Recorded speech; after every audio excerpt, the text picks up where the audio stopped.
Good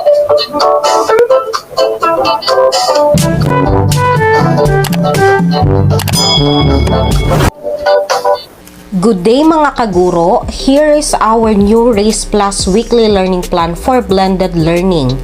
Ito ang format na gagamitin natin ngayong nalalapit na ang face-to-face implementation sa susunod na school year.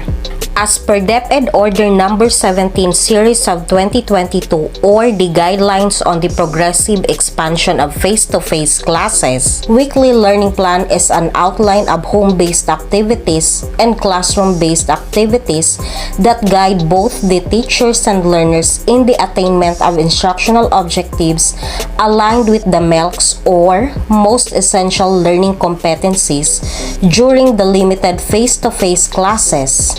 It is also a simplified instructional plan that combines weekly home learning plan and daily lesson log plan. Let's have first a quick review of the blended learning modality.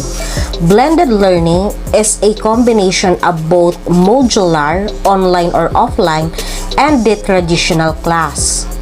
Under the said DepEd order, the DepEd Region 5 takes a learning recovery initiative called the RACE, which means R for recovering, A. Academic achievement, I. Improving instruction, S. Sustainable, and E. Evidence-based learning programs.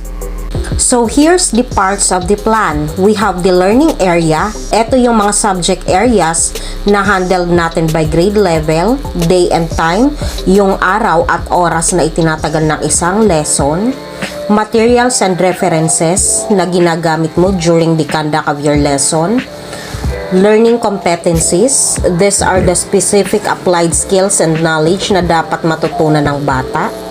Lesson flow, the complete activity or procedure of instructions, and the learning task for both face-to-face and home-based learning. This shall determine different strategies to address immediate gaps to ensure the transition from distance learning to classroom-based instruction. So, kaya siya combination na ng classroom and home-based kasi paunti-unti na tayong babalik sa dating classroom setup just like before the pandemic. Each learner will do activities in the classroom guided by the teacher, while learners on distance learning will have the modules as their tasks at home.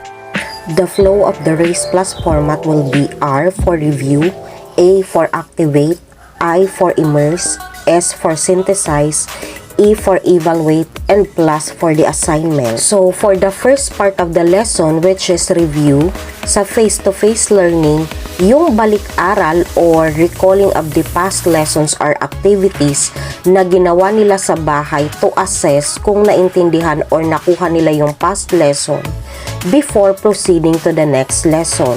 Para sa home-based naman na learners, maaari nilang basahin ang introductory concept background information or panimulang konsepto na makikita sa unang pahina ng module or learning activity sheets. Next is activate. Sa face-to-face, teacher may provide activities for the development of the lesson or present examples to practice new skills. Para sa home-based naman, learners may read and study the concept and explanation of the lesson, which is presented in the simplest way na makikita sa modules or LAS with the help of the different supplemental materials like textbook, video, or podcast to learn new skills. Sunod ay ang immerse. For face-to-face, teacher may initiate discussion and may provide interactive activities which will help our learners to deepen the understanding of learned concepts or skills. For home-based learners naman, learners may answer or do different practice tasks. Ito yung at least 3 different sets of activities na makikita sa modules or LAS which will engage the learners to learn the concept. These activities are arranged from simple to complex. Let's go to synthesize. For classroom-based, teacher will lead the learners to generalize and directs them to apply the concepts they have learned. While for home-based, an activity or questions will be answered as integration for learning. Sa evaluate naman, for face-to-face, Teacher will be providing appropriate assessment.